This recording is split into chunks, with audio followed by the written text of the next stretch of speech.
आज मैं बात करूँगा कि आपकी फाइनेंशियली कंडीशन को हम कैसे सुधार सकते हैं।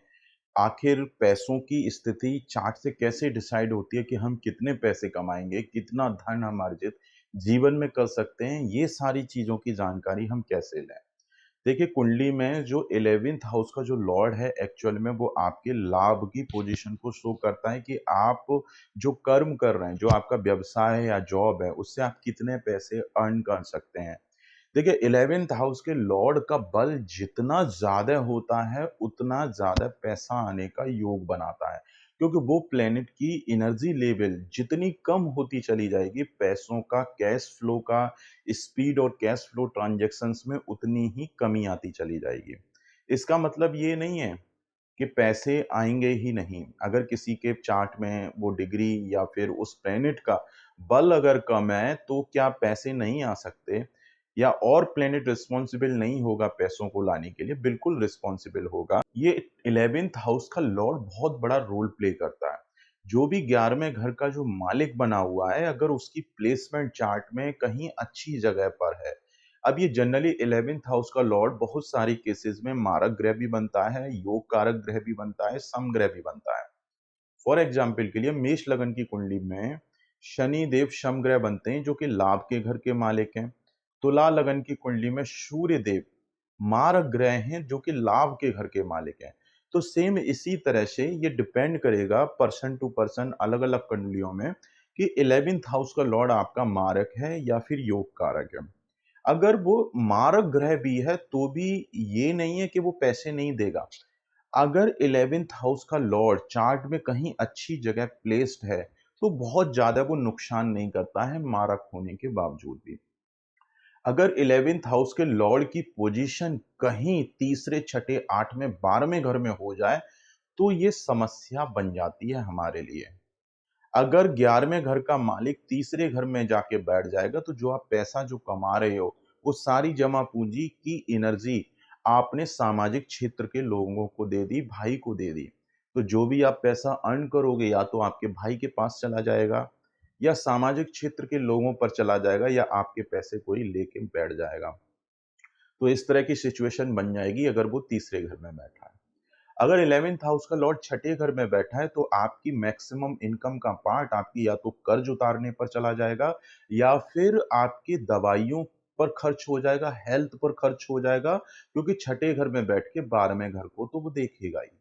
तो आपकी मैक्सिमम इनकम का पार्ट या तो खर्च हो जाएगी, रोग में चली जाएगी, कोर्ट केस लिटिगेशन में चली जाएगी या फिर किसी लंबी चलने वाली बीमारी पर खर्च हो जाएगी। या कोई कोर्ट केस लिटिगेशन की परेशानियां बढ़ जाएंगी। इस तरह की सिचुएशंस ये क्रिएट करेगा। अगर अष्टम घर में बैठा है तो वो पैसा अटक अटक कर आएगा, रुक रुक कर आएगा क्योंकि वो प्रॉब्लम्स का घर है, देरी का घर है, हर काम काज में ऑब्स्टेकल। अब ये सारी परेशानियां आपके लाभ से जुड़ जाएंगी और वो जब सेकंड हाउस पर दृष्टि डालेगा तो आपकी सेविंग को भी नहीं होने देगा। तो अगर 11th हाउस का लॉर्ड आपके 11वें घर में है, तो ये आपके पैसा कमाने की स्थिति को भी खराब करेगा और आपकी सेविंग को भी खराब करेगा। और यदि ये प्लैनेट 12th हाउस में बैठा है, तो आपका जो लाभ है वो खर्च में कन्वर्ट हो जाएगा। तो आपकी मैक्सिमम जो इनकम का जो पार्ट है, वो खर्चे में कन्वर्ट हो जाएगी, इवन लोन्स उतारने पे भी जाएगी, हॉस्पिटल के बिल्स पे भी खर्च होती रहेगी। इस तरह की संभावनाएं बनती हैं। ये सारी प्रॉब्लम्स होने के बावजूद भी ये इसका मतलब ये नहीं है कि आप पैसा नहीं कमाएँगे। ये 11th हाउस का लॉर्ड चाहे जितनी भी बुरी जगह बैठ जाए, पैसा आप उस केस में भी कमाएँगे। लेकिन वो कमाया हुआ धन आपके पास में कितना बचेगा, कितना यूटिलाइज़ कर पाएँगे, ये मैटर करता है। अगर 11th हाउस के लॉर्ड की प्लेसमेंट तीसरे, छठे, 8वें, 12वें में चली गई, तो वो पैसा संचित आप नहीं कर पाएँगे और बुरी चीज़ों पर वो पैसा नष्ट हो जाएगा, पैसा रोक नहीं पाएँगे और हमेशा जब भी पैसा आएगा तो परेशानियाँ साथ में खड़ी हो जाएँगी। अगर यही 11th हाउस का लॉर्ड कहीं अच्छे भाव में बैठा है, नीच का नहीं है, अपने घर में ही स्वरासी बैठा है, तो ये सबसे अच्छी प्लेसमेंट मानी जाती है। ऐसे में क्या है कि जब उस ग्रह की एनर्जी बढ़ेगी तो पैसा आएगा, लेकिन वो पैसा इस तरह से नष्ट नहीं होगा, वो पैसा टिकना स्टार्ट हो जाएगा। अब क्या एक्चुअल में वो पैसा कितना टिकेगा, अब ये बहुत सारे प्लैनेट की पोजीशन पे भी डिपेंड करता है। लेकिन अगर 11th हाउस के लॉर्ड की प्लेसमेंट आपके चार्ट में कहीं अच्छी जगह है, तो ये आपके इनकम की स्थिति के लिए अच्छा माना जाता है। अब अच्छी जगह भी बैठा है और उसकी डिग्री बहुत कमज़ोर है, तो आप एक लिमिट से ज़्यादा पैसे नहीं कमा पाएँगे जीवन में। क्योंकि उसकी एनर्जी लेवल कम है और यदि ये मारक प्लैनेट हुआ, तो आप इसकी एनर्जी भी नहीं बढ़ा सकते।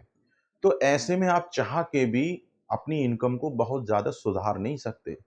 जैसे मेरी ही कुंडली ले लो, मेरा मीन लगन की कुंडली है और शनि देव 11वें और 12वें घर के मालिक हैं और स्वराशि बैठे हुए हैं लाभ के घर में ओन साइन के और शनि की डिग्री 1 डिग्री के आसपास है। तो ऐसे में शनि 25-30% से ज़्यादा रिजल्ट्स दे नहीं पाएँगे। स्वराशि बैठे हैं तो 30 से 40% रिजल्ट आराम से दे देंगे। अब इससे ज़्यादा वो मेरी इनकम को बढ़ा नहीं सकते शनिदेव, क्योंकि शनिदेव यहाँ पर एक मारक ग्रह हैं। अगर मैं शनिदेव का एनर्जी बढ़ाऊँगा, तो शनिदेव पैसों की स्थिति तो बहुत अच्छा कर देंगे। मैं जब चाहूँ तब करोड़पति बन सकता हूँ, यदि मैं शनि की एनर्जी बढ़ा लूँ तो। लेकिन क्या ये शनि की बढ़ी हुई एनर्जी मेरी और परेशानियों को नहीं बढ़ाएगी? देखिए शनि इस कुंडली में मारक ग्रह है मीन लगन के चार्ट में। जब ये 5वें घर को देखेगा तो ये संतान की समस्याएं, संतान को कष्ट, बहुत सारी प्रॉब्लम बढ़ा देगा। शनि की दृष्टि सूर्य के ऊपर भी है तो पिता को कष्ट, कर्ज की समस्याएं बहुत बढ़ जाएंगी। शनि की दृष्टि अष्टम घर पर है तो मृत्यु समान कष्ट बढ़ जाएंगे, परेशानियां बढ़ जाएंगी, शारीरिक कष्ट बढ़ जाएगा। तो ऐसे में हम शनि की एनर्जी बहुत ज़्यादा नहीं बढ़ा सकते और इवन वो तो एक मारक ग्रह है, तो मारक ग्रह के स्टोन तो पहले ही वर्जित होते हैं। तो मैं चाह के भी अपनी इनकम को बहुत ज़्यादा एक्सेलरेट नहीं कर सकता इस तरह की सिचुएशन में। तो इस तरह की सिचुएशन जब भी किसी के चार्ट में बनती है तो वो इंसान विवश हो जाता है या चाहते हुए भी वो अपनी इनकम को नहीं बढ़ा सकता। क्योंकि शनि देव मेरे लिए मारक ग्रह का काम करेंगे। अगर मुझे अपनी इनकम को प्रॉपर नेचुरल तरीके से बढ़ाना ही है, तो मैं जितने ज़्यादा शनि देव के पाठ पूजन करूँ, मंत्र जाप करूँ, उसी से मेरी इनकम को सुधार आ सकता है। मैं अच्छा कर्म करूँ, गरीबों की सेवा करूँ, बहुत दान पुण्य करूँ और शनि देव के आगे हर रोज़ाना सूर्य छिपने के बाद में माथा टेकूँ, उनके मंत्र पढूँ, कभी कोई गंदा आचरण किसी के साथ ना करूँ और हमेशा अच्छा कर्म करूँ, तो तभी शनि देव मुझसे प्रसन्न होकर वो अपने एनर्जी लेवल को थोड़ा-सा इंक्रीज़ कर सकते हैं और फाइनेंशियली स्थिति को बहुत अच्छा बना सकते हैं। अब वो सारी चीज़ें मैं कहीं न कहीं अपनी लाइफ़ में करता भी हूँ। तो उस वजह से थोड़ा पैसों की स्थिति शनिदेव मेंटेन कर देते हैं, लेकिन फिर भी एक लिमिट से ज़्यादा मैं पैसे नहीं कमा सकता क्योंकि शनिदेव एक मारक ग्रह है। उनको जब भी वो पैसा उनको देना होगा तो मेरे कर्म से जब वो प्रसन्न रहेंगे, जब मेरे पुराने जन्मों के जो पाप हैं, जो कष्ट हैं, वो कट जाएँगे तो ऑटोमैटिक वो पैसा भरपूर आना स्टार्ट हो जाएगा। तो सेम इसी तरह से ये चीज़ें आपके चार्ट पर अप्लाई होती हैं। अगर 11th हाउस का लॉर्ड मारक ग्रह तो आप उसकी एनर्जी बहुत ज़्यादा नहीं बढ़ा सकते, सिर्फ़ दान, पाठ, सिर्फ़ केवल उस ग्रह के मंत्र जाप करके उस एनर्जी को थोड़ा-सा इंक्रीज़ कर सकते हैं, बैलेंस आउट कर सकते हैं। अगर वो कहीं बुरे भाव में बैठा है, तो वो इनकम तो लेके आएगा लेकिन वो इनकम फलेगी नहीं। ऐसे में उस प्लैनेट के मंत्र जाप भी करने पड़ जाते हैं और यदि वो प्लैनेट बहुत ज़्यादा प्रॉब्लम्स बढ़ा रहा है, तो ऐसे में उस प्लैनेट के दान भी करने पड़ेंगे। अब दान करेंगे तो उस प्लैनेट का एनर्जी लेवल में कमी आएगी, तो आपके इनकम में भी कमी आएगी, लेकिन आपके जीवन की परेशानियाँ भी कम हो जाएँगी।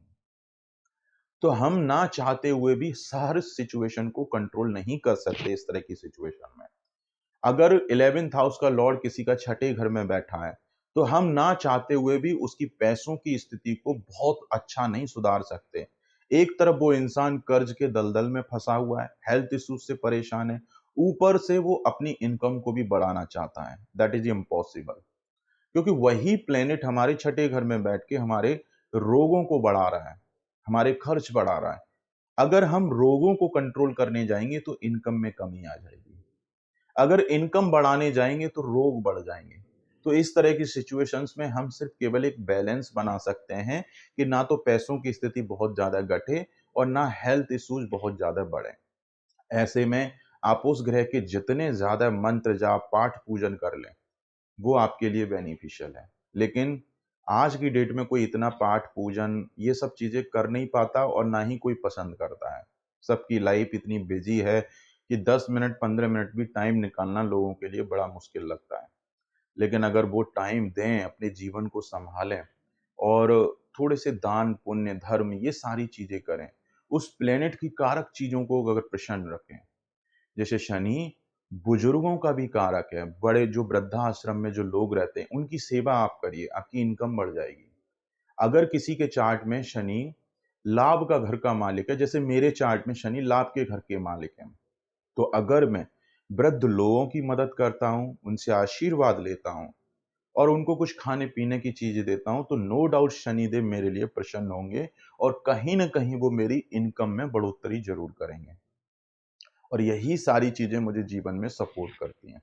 अब मेरे जीवन में भी बहुत सारी प्रॉब्लम्स हैं, मैरिड लाइफ में प्रॉब्लम्स हैं और क्या-क्या प्रॉब्लम्स हैं। जितनी प्रॉब्लम्स आपकी लाइफ में, उतनी प्रॉब्लम्स मेरी भी लाइफ में, क्योंकि मेरा भी कर्म जुड़ा हुआ है पिछले जन्म का। वो तो मुझे भी भोगना है।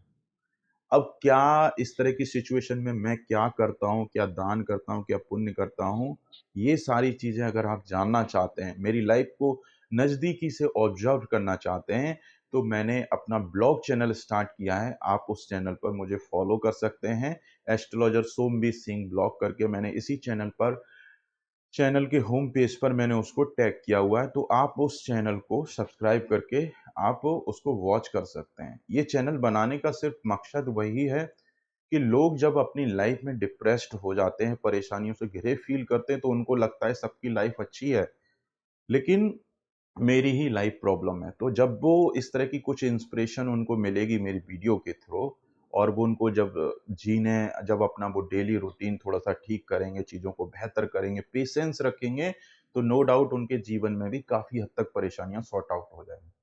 हस्बैंड वाइफ रिलेशनशिप आज की डेट में बहुत बड़ी समस्या है। मैं अपनी सिचुएशंस को मैं किस तरह से कंट्रोल करता हूँ, मैं अपने लाइफ को कैसे बैलेंस बनाता हूँ, किस तरह से पत्नी के साथ में होने वाले डिस्प्यूट को रोकता हूँ, वो सारी चीज़ों की जानकारी में मैं अपने पर्सनल ब्लॉग पर दूँगा। और वो चीज़ें अगर आम इंसान फ़ॉलो करे तो मैक्सिमम लोगों की मैरिड लाइफ़ में काफ़ी सुधार आ जाएगा। तो चैनल बनाने का सिर्फ़ यही पर्पज़ है कि यदि उन वीडियोज़ की हेल्प से किसी की लाइफ़ में अगर थोड़ी-सी भी खुशी आती है, तो वो मेरे लिए बहुत वरदान की तरह साबित होगा कि मेरी वजह से किसी के जीवन में थोड़ा-सा भी अच्छा हुआ, तो मेरे लिए बहुत अच्छी बात है। बहुत जल्दी मैं उस पर वीडियो अपलोड करूँगा। आई होप आपको अच्छा लगेगा। मैं अपनी लाइफ़ के बारे में भी डिस्कस करूँगा। अब मुझे इजाज़त दीजिए।